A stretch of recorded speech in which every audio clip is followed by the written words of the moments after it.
Good morning बच्चों। आज फिर मैं आपको IUPAC सिस्टम के बारे में बताने जा रहा हूँ। बच्चों, पिछले वीडियो में हमने बताया था कि इस सिस्टम में ऑर्गेनिक कंपाउंड को 3 पार्ट में बांटा गया, रूट वर्ड, सफिक्स और प्रीफिक्स, और उसके सारे डिटेल के बारे में हमने बताया था आपको। बच्चों, आज हम कुछ रूल्स के बारे में बताएंगे और क्या नोमेनक्लेचर के क्या रूल्स हैं उस पर हम चर्चा करने जा रहे हैं बच्चों। तो आइए बारी बारी से हम रूल पर बताएं।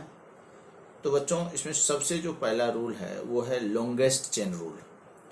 ऑर्गेनिक कंपाउंड में हम सबसे पहले मेन चेन, उस चेन को मानते हैं जो चेन सबसे लंबा हो, यानी longest chain is main chain. यानी हर तरीके से हम चेन को काउंट करेंगे और जिस चेन में कार्बन की संख्या सबसे ज़्यादा हो उसको हम मेन चेन मानेंगे, और उसी को हम रूट वर्ड के लिए यूज करेंगे। जो हमने रूट वर्ड में कहा कि it indicate the main chain of the molecule, वही जो मेन चेन है उसमें जो नंबर ऑफ कार्बन एटम है वो रूट वर्ड इंडिकेट करेगा, और बाकी जो कार्बन का चेन बच जाएगा उसको हम साइड चेन कहेंगे। अब जो दूसरा रूल है बच्चों कि अगर हम कोई मेन चेन सेलेक्ट किए और हर तरीके से चेन की लंबाई सेम हो जाए तब हम किसको मेन मानेंगे? तो उस केस में उस चेन को मेन मानेंगे जिसमें साइड चेन की संख्या ज़्यादा हो। यानी इफ मॉलिक्यूल कंटेन 2 और more chain having equal length then main chain is so selected which have maximum number of side chain.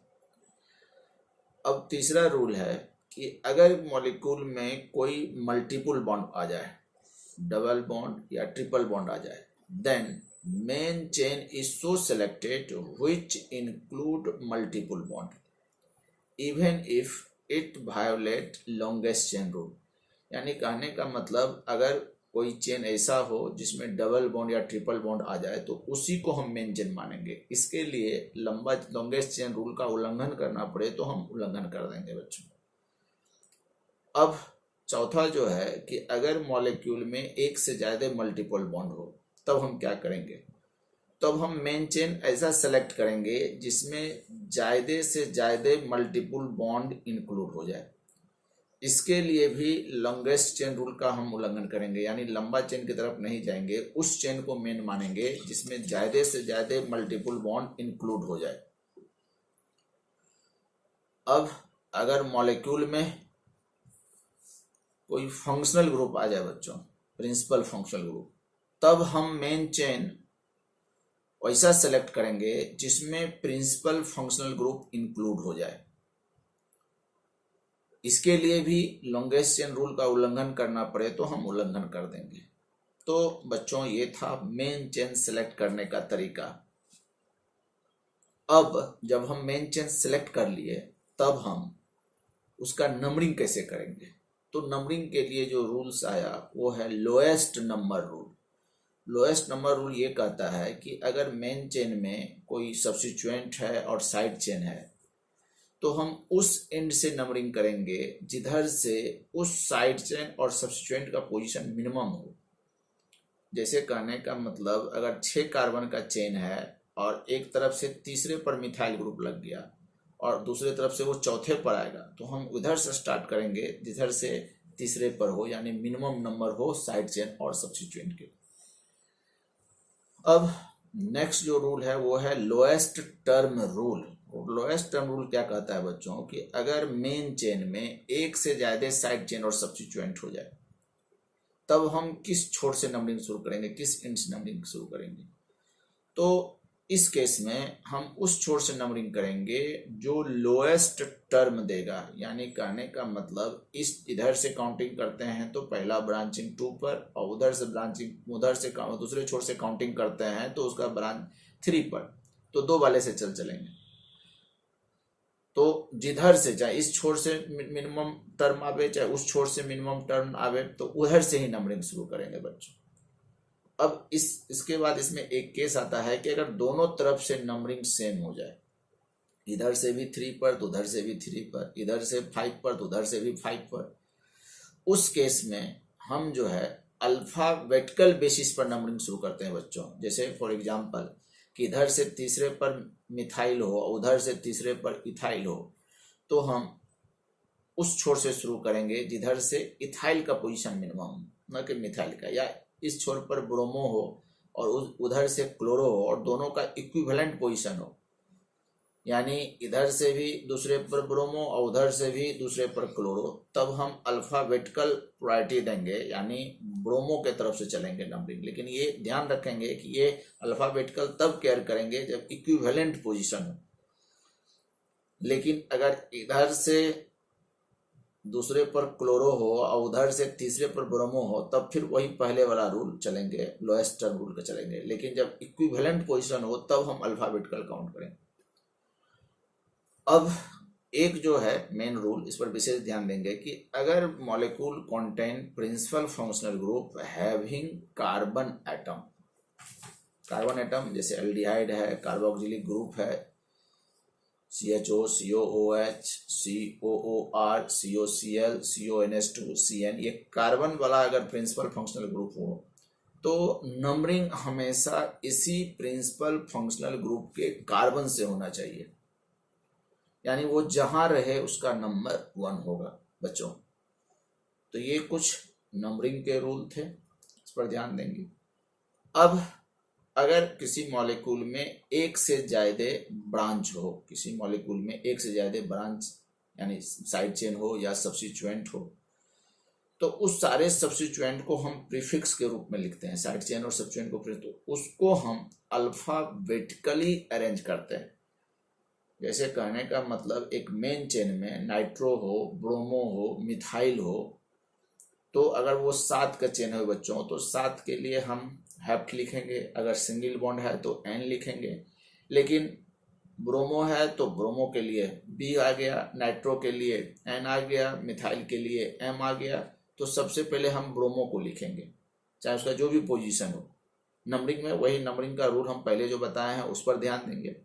लेकिन अरेंज जो करेंगे पहले ब्रोमो को करेंगे, तब मिथाइल को करेंगे, तब नाइट्रो करेंगे। ये प्रीफिक्स के रूप में इस्तेमाल होता है साइड चेन और सब्स्टिट्यूएंट में। उसके बाद तो फिर हम लोग लिंकेज डालते हैं और फिर उसके बाद जो प्रिंसिपल फंक्शन ग्रुप है उसके लिए इस्तेमाल करेंगे, जोड़ेंगे। तो ये हमेशा इसको कहते हैं अल्फाबेटिकल रूल, यानी जो सब्स्टिट्यूएंट है should be arrange in alphabetical order. अब एक जो रूल है वो है, थोड़ा सा ये कॉम्प्लिकेटेड रूल है लेकिन उसको यहाँ नहीं समझाया जा सकता, मैंने नोट में दे रखा है बच्चों, कि अगर साइड चेन कॉम्प्लेक्स और ब्रांच हो, if molecule contain complex or branch side chain, then they are named as substituted alkyl group. उसको हम अलग से नाम देंगे और उस substituted alkyl group का the numbering of this substituted alkyl group should be started from those carbon atom which is attached with main chain, यानी उसको हम उससे स्टार्ट करेंगे जो मेन चेन से अटैच, वहां से स्टार्ट करेंगे, उसको 1 डैश 2 डैश 3 डैश करेंगे। और कोई कंफ्यूजन नहीं हो, उस ग्रुप को हम ब्रैकेट के अंदर रखते हैं, मेन चेन से स्टार्ट करते हैं, नंबरिंग करते हैं और उसके नाम को हम ब्रैकेट के अंदर रखते हैं और उसका जो पोजीशन है मेन चेन उस पोजीशन के साथ रखते हैं।